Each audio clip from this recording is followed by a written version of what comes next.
Welcome, esteemed listeners, to Soulful Insight, a platform dedicated to revealing profound truths and astonishing insights aimed at enriching and nourishing your soul. Your host, Gigi Gina.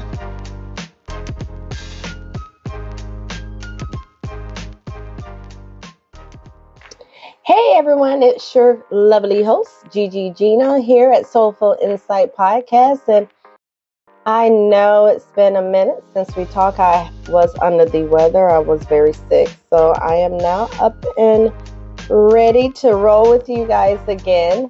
So I know it's been a minute, but now we're going to finish up on episode 4, part 3, which is navigating the storm and overcoming bitterness after a breakup, part 3.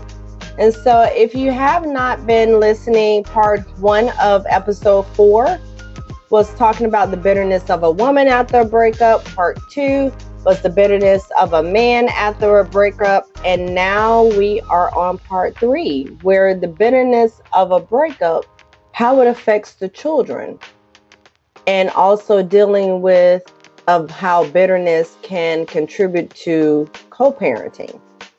So that is what part 3 is all about. And I know all of my listeners have their important tools, which is your blanket, your notepad, your pen, and your favorite drink. So we can get wrapped up in our blankets and get cozy, so we can go ahead and dive into this crucial topic, because part 3 is a topic that I see a lot when I'm dealing with my legal cases. And I am not an attorney, but I am a legal consultant of my own business, which is called DeJure, DE''Jure, Life Note LLC. And so I deal with a male client or a female client. It always stems about bitterness. They done broke up, either they're divorced, and now the child is in the middle, or their children is in the middle. So this is why I really wanted to touch base on part 3, because it's not just about you bitter or he's bitter. It's more of, once you have broke up, how does it affect the child? What does the child actually go through when one or both parents are bitter?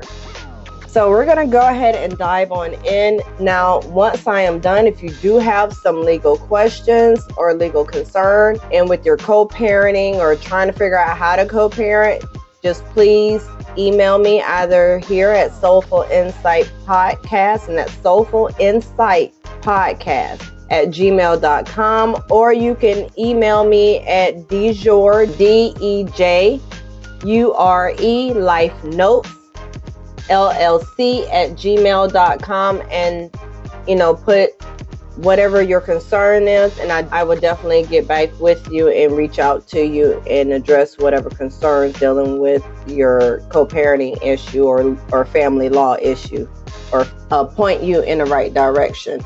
Now, let's go ahead and get started. And so if you're ready, I know I'm ready. I've been so eagerly ready to talk to you guys. So let's go ahead. Everybody knows when you break up, either one or both parties, when there's a child involved, will be bitter. Society has stemmed a lot on the female becoming the more dominant, bitter one after a breakup, especially when there's a child involved, because then that's when the child becomes a pawn. And I clearly want to cut that stereotype, because it's not just always the female. It's just, you don't hear about men coming bitter, and when there's a child involved, using the child as a pawn as well. So I really want to X out that stereotype, because it doesn't matter if it's a man or a woman. If there is a child involved, either parent or one or the other will become bitter. And so therefore, it's going to cause the child to be the middle. But I also want everybody to understand the child and is not to be used as some sort of property, to where if one of you bitter, he's mine or they're mine, you can't get them. We got to stop that, because it affects the parent that is not bitter And y'all, I'm so sorry, but I'm like I said, I'm just recovering over being sick, and so you may hear me cough a lot, and I do apologize or try to clear myself, and so just bear with me. They're not. That's not what a child is here for. If you're bitter, go seek help. No child or children should be deprived from their other parent if it is not any abuse involved.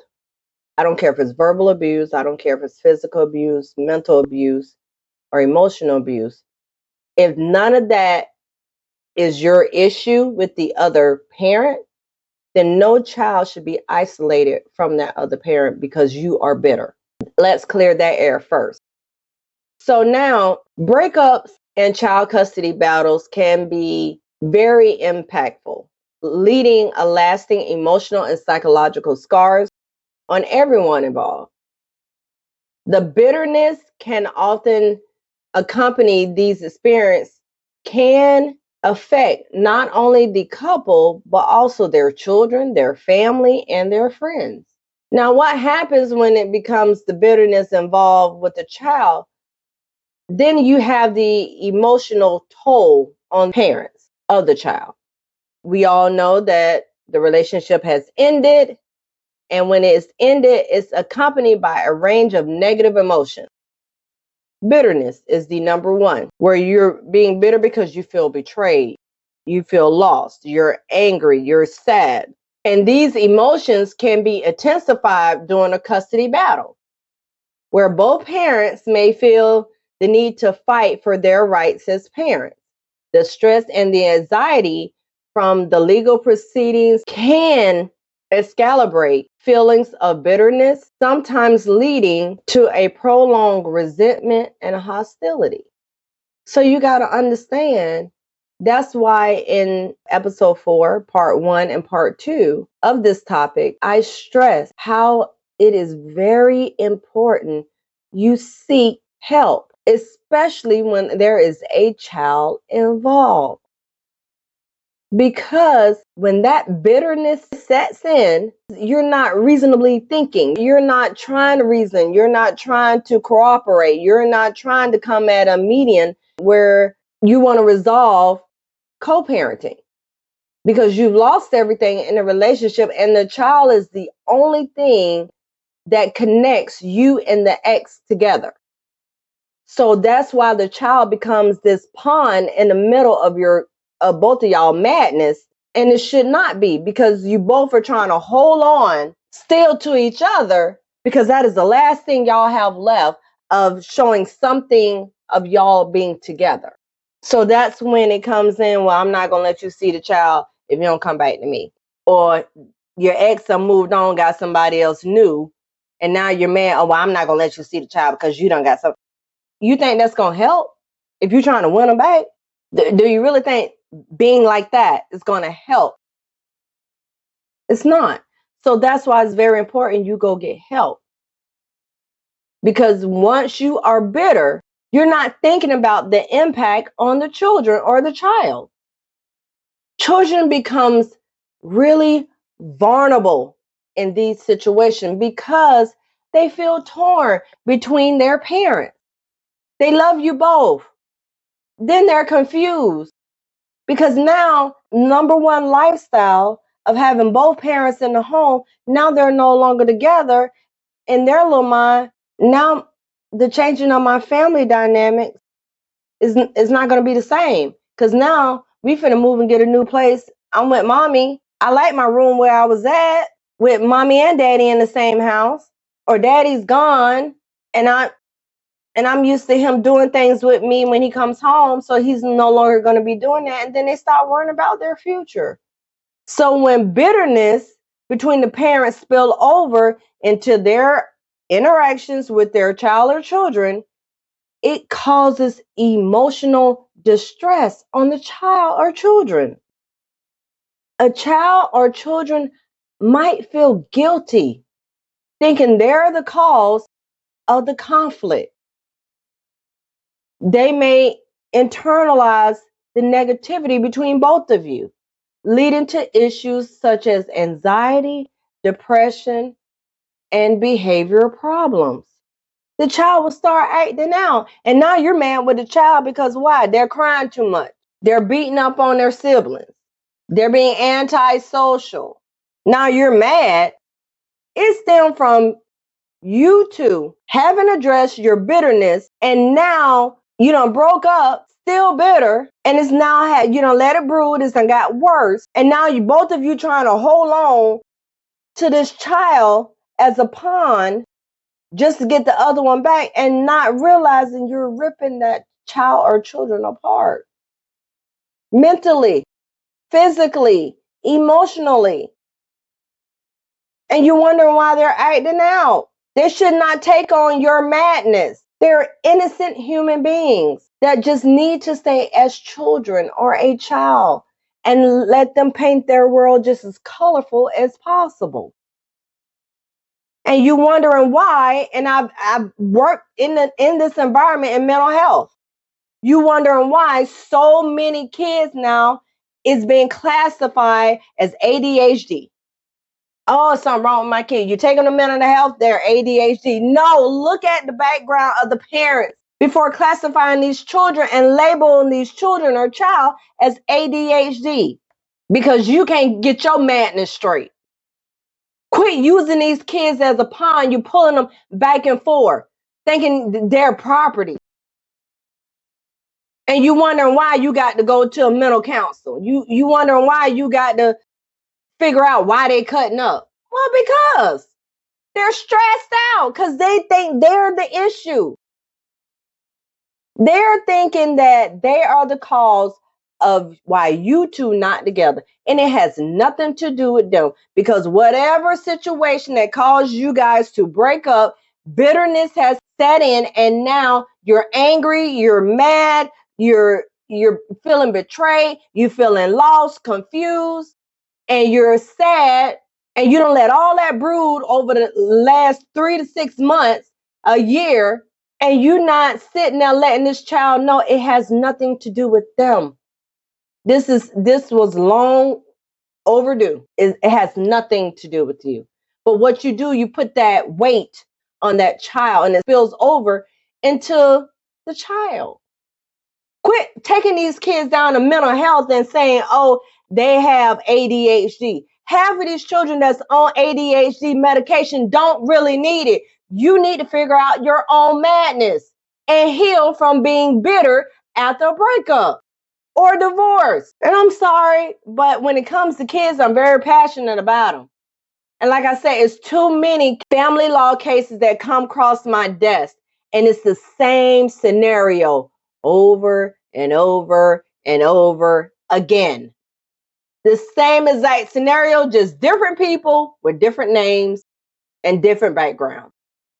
But it's the same exact thing I see every day that comes across my desk. When my secretary brings me in a case and she said, oh, it's a family law dealing with the child, I don't even have to look at it. I just asked who has the child. And when she briefs me a little bit about what was told to her, I already know where it's going to go. I already know that bitterness has already set in. And I already know what I am up against in handling the case. So this is why I really wanted to touch on this part of bitterness, because it needs to stop. These are innocent children that you bring into this world that should not be wrapped up in your foolishness of you being bitter after a breakup or after a divorce. Because the child should not be taken away or have no dealings with the other parent because you are bitter. That is wrong to do that to that child. A child needs both parents, whether you're together or not. That child's relationship with their other parent has nothing to do with you unless that child comes back being physically abused or verbally and mentally abused. But if that is not the case, nobody should deprive that their children or child from seeing or interacting with that other parent because you are bitter. The repercussions of being a bitter breakup And the custody battles can extend beyond the immediate family. Friends, extended family members might feel compelled to take sides, leading to a strained relationship and social isolation from one or both parties. The community may also be affected, particularly if it conflicts becomes public or involves legal intervention to draw attention. And y'all know it has happened. Don't sit there with your mouth wide open like, what? Yeah, you know it. It has happened. Why has it happened? Because of the fact, anytime something goes wrong, what do? Which I'm not saying is wrong. It needs to be done sometimes, but some of y'all have went bonkers where you got to whip your camera out and record everything and publicly put it on social media sites. And what it does, you're trying to get something out of nothing. Instead of you dealing with your madness behind closed doors, you want to just publicly put it everywhere. I see it so many times on Facebook. I'm about so sick of Facebook. I'm so sick of TikTok because I see it every day pulling out the camera. I can't even get my child. Look what she doing. Da da da. Now you don't put it on Facebook. I don't want to see your madness. Why I don't want to see it? Because it's just entertainment to me. Who you should be showing that to if you can't see your child is go to an attorney or go to legal aid. You should be taking notes right now. Get an attorney or go seek legal aid for assistance to help you get an attorney or contact someone like me that knows a legal consulting agency and say, hey, I can't get my kid, and every time I go get my kid, this is what I'm faced with, and I have video that collaborates with what I'm saying, and can you help me? Not post it on social media for the whole world to see because you won't like, and exposing your children to the world, publicly humiliating them even more. You're not thinking about your children by posting stuff on social media. You're thinking about yourself, but just to get views and just to get the society to talk about what's being seen. And half of the people is wrong because they don't know the whole issue. It may be a reason why she would not allow you to see your child. Were you abusive? Were you abusive to her in front of the kids? Were you abusive to the child? It may be a reason, but you got all these comments coming behind, oh, she good for nothing. Oh, she wrong.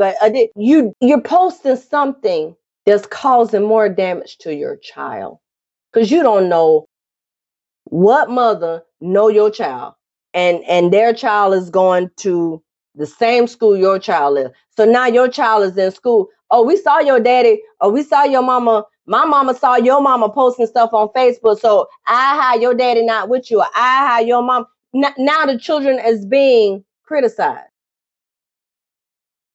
humiliated, confronted. You're not thinking when you post this stuff on social media how it, bottom line, affects the child or the children. You're only worried about yourself. Then you got your family involved. Now your family got to choose. And we all know when it comes to breakup, family gonna stick together. We already know that. It doesn't matter how much they liked you. At the end, when it all is said and done, you could have been the best person in the world, but your relationship sucked, which means y'all were not good together. The family saw y'all fighting, arguing, whatever.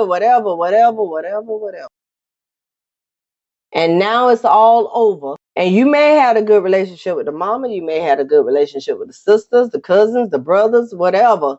But because you two can't get along for the sake of the child, oh no, she can't come over. I don't want her over. I don't want them over. Nobody talks to them. You know, we all done said that. And then you have some family members were like, you don't have to talk to them, but they didn't do anything to me. So I'm going to say, hey, how you doing? And keep it moving. When you go through a breakup and you are so bitter and now you're going through a child custody, it doesn't matter if you was just a domestic relationship. And what I mean by domestic is just you and the partner. Y'all were never married. Keep that in. That's another note. If you have family law and you have to go to court, they're going to consider your relationship as domestic. Okay, which means y'all were never married. If you are married, they're going to consider it as a divorce. Okay. When bitterness plays, especially in child custody arrangement, I'm so disgusted about the things that I have had to come across in the legal cases. Because some of y'all bitter can be so nasty. I've seen it from small, very big, taking kids out of the country just because you're mad and bitter with the ex.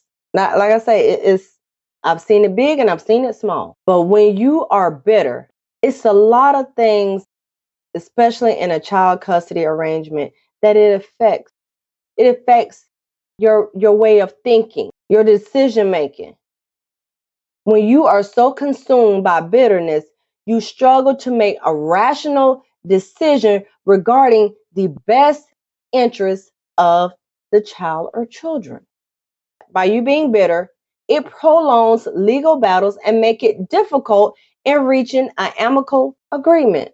Which means now the judge, because y'all can't decide on what days, how you want to do it, now the judge gonna send you to a mediator because y'all can't act like two grown adults. Because why? You still bitter. You can't communicate. When you are bitter, it affects your co-parenting. You're already making rational decisions. So you can't communicate clear and respectfully. Your bitterness will have you in a situation where your communication is so poor, can hinder the ability of you co-parenting effectively. I'm coming to get Joe Blow. You just look at the text, you won't even reply back. I'm sitting here waiting to get Joe Blow. You won't reply back. Or you reply back, I ain't coming. Or I'll come, you better not have that person with you. Well, they with me, I ain't coming then. We done did it. We done saw it. We know it. We know of someone that has done it. Your co-parenting becomes stupid in communicating, not realizing the emotional impact it has on the child or children. It is very detrimental to the child because it affects them by having negative emotions and tensions between their parents. I sat down, heard you talk about the other parent. So when it's time to go to that other parent, they hollering, they screaming, they this, they that, they, oh, I don't want to go, I don't want to go. Hollering and screaming because they don't heard what you said. So you have not made it safe enough or comfortable enough for them to say, when you tell them you're going to see your daddy, okay, mommy, love you. Okay, dad, love you. You're not saying, baby, have fun. They hear that. They absorb all of that. And what that leads is to emotional distress, anxiety, and behavior issues in the child or children. They get tensed up. Why? Because you sitting there talking. You probably talking on the way taking them. I got to take you over here for your good for nothing daddy. Man, I got to take you to your no good mama. So they hear that the whole time they hear you fussing about it. Either to whoever you're on the phone with or who in the car with you. Because you know you ain't going to go by yourself. Not doing the exchange of the child. You're not going to go by yourself. Because you waiting for something that just to click off. So you're going to bring somebody with you. And the person you bringing ain't the one that got common sense. The one that you bringing is the one that you know that's going to act the plumb fool right along with you. But if you had some sense, you will bring someone with you that can reason with both of you guys. Then this is my favorite. This is my number one thing that comes across my desk in the family law, child custody battle is the parental alienation. This is the number one thing that I have to deal with in all of my family law cases that's dealing with the child. Because you're so bitter, now you want to play this, I'm not finna let him see the child. I don't care. It'll be months before she see him. Now we're playing the parental alienation game. And while you're doing that, you are literally turning the child against the other parent. You're turning those children against their mother or their father because you're bitter. And this can harm the relationship between both of you. And that's what you don't understand. You think, oh, by keeping the child away from the other parent, that child gonna love you more. No, it's gonna cause a problem between the child is gonna have a relationship problem between both of you. And you think this is gonna help you in court? You think you're finna get some brownie points for this by keeping the child away from the other parent? Because what you and need to write this down, what you need to understand is that the courts frown on stuff, especially when it comes to parental alienation. They frown on it because they're seeing that you're not even mature enough to put your bitterness and your own issues aside and do what is best in the interest of the child or children. And you think the court finna decide, oh, okay, well, we're going to side with her. No, obviously, you're not providing a good, nurturing environment because regardless of what you got going on, you're so bitter till you can't put your own feelings aside and concentrate on your child or children and let this child see the other parent. Let this child be involved with the other parent. But some of y'all, I'm good. I can raise them by myself. Okay. You try to raise Freddy Krueger, Chucky, and Michael all in one household. And you tell me you don't need the other parent. Okay, I'll wait on it. Just know when you go to court, it ain't about you. It ain't about the other parent. Don't, I can't stress the fact of when a parent is so bitter, they use the court to try to favor on their side. The court don't care about you nor the other party. It has nothing to do with neither one of you. The court only focus on the best interest of the child. And if you coming out acting the fool, if the court can see your excessive bitterness and how you're being hostile towards the other party, and if the other party has evidence showing how you being hostile and you cutting the fool on them and texting them crazy stuff, oh, it's not finna go in your favor. It's gonna go to that other parent, and the judge is gonna grant that other parent their visitation rights, and that child gonna end up having days or may even end up as the other parent being the primary custodial parent. Because the judge is going to look at you because they can see your bitterness and they can see your hostility towards this other parent, that you can't even provide a stable and nurturing environment for this child. I've seen it too many times where people come, how did they get cut? I would have them first. It don't matter. What did you do? Well, the other party submitted evidence that you was being threatening. Your negative behavior is what's going to cause your child to be permanently with somebody else. So then y'all done went through mediation and now there's a co-parenting plan and you still bitter. You don't want to adhere to that. I don't want to do it. I know what the judge said, but I'm not going to do it. Okay, you ain't got to do it.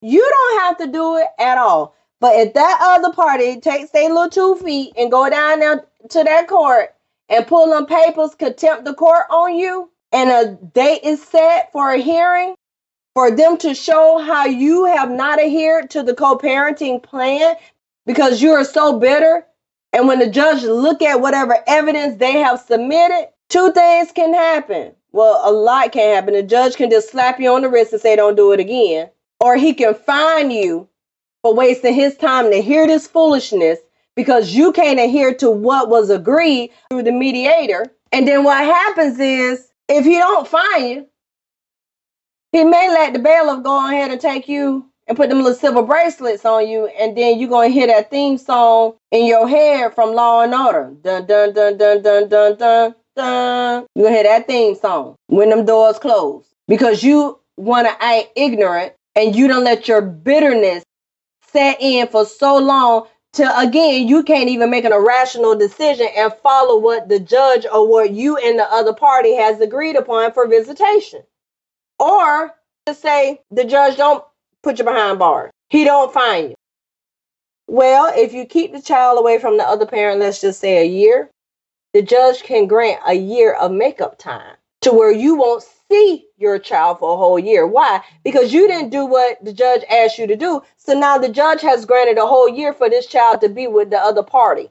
So you can play with them judges if you want to and think you miss bad or missed the bad if you want to, and go down there to that court and showing all this ignorance and your bitterness and don't adhere to a co-parenting plan thinking, oh, I do what I want to do. Okay, you can do what you want to do. But at the end, you're going to lose if you don't have a valid reason of why you are keeping this child away from this parent. Forget bitterness. If you don't have something concrete to prove why, okay, this was a parenting plan, but my child came home and said they daddy or their significant other was saying this, or did this, that, and other, and you still can't keep the child away from the other party if it did happen, because now you got to go and do a domestic violence order, a restraining order. And if that judge don't give you a temporary restraining order, you still got to adhere to the co-parenting plan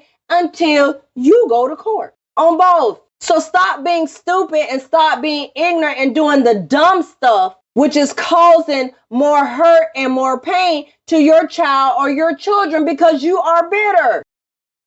People, you gotta wake up.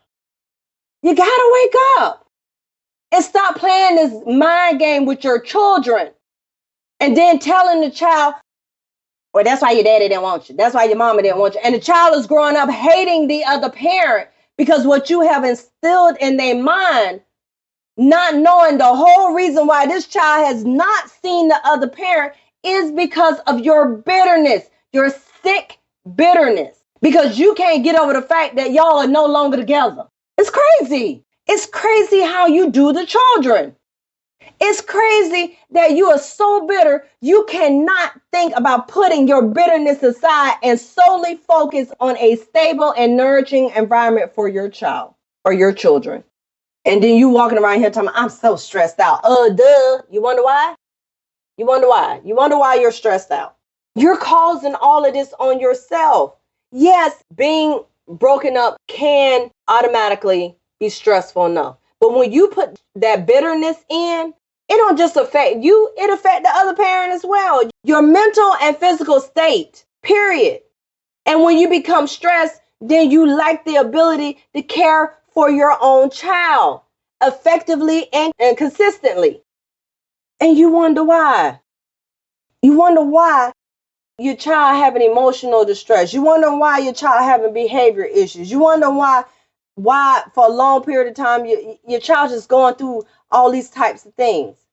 Not realizing what you're doing, what you're allowing your bitterness to do to you will eventually trickle down to where it is going to affect your child's adulthood, affecting their relationship when they get older, their self-esteem, and their overall well-being. They're going to be nervous. The anxiety going to set in because of your bitterness, either in you or the other parent. So you say, well, Gigi, okay, I'm wrong. I know I've been doing wrong. I know my bitterness have taken over. And okay, from this day forward, I need to start focusing on my child. How do I do that in co-parenting, with the father or with the mother? If that is your decision that you want to stop being bitter, first, you got to heal first. You got to heal. Go to counseling, go to therapy, seek a spiritual counselor if need be, and get yourself together for the sake of your child or children. Then when you want to co-parent and you want to start effectively doing it correctly, and you want to minimize the negative impact that it's going to have of you breaking up and you're trying to move forward, your first main thing is to focus on your child or children. Put your child's need first. Avoid using them as a pawn in a parental conflict. Then maintain an open communication with your ex-partner for co-parenting. Create a stable environment. Provide a consistent and loving environment for your child, regardless of what your relationship status is or what the other parent relationship status is. Make sure your household is a consistent and loving environment for your child. Then seek co-parenting help, which is a mediator, which is a child's therapist. And then keep in mind your children learn by example. Demonstrate a healthy coping mechanism and a conflict resolution. So that way your children know how to handle certain things when it comes to a disagreement. Demonstrate healthy communication skills with one another. If you feel like you're talking to them on the phone and they're yelling and screaming, hang up. So in Texas, say, hey, I don't mind talking to you, but I will not talk to you in this tone and this manner. When you're able to calm down and you effectively communicate with me, then we can talk about our child or children and let it go. You don't have to necessarily engage in negative conversation or act negative. You don't. If they want to sit there yelling, screaming in your face while you got your child, get in your car and drive off. Not doing it. Not doing it.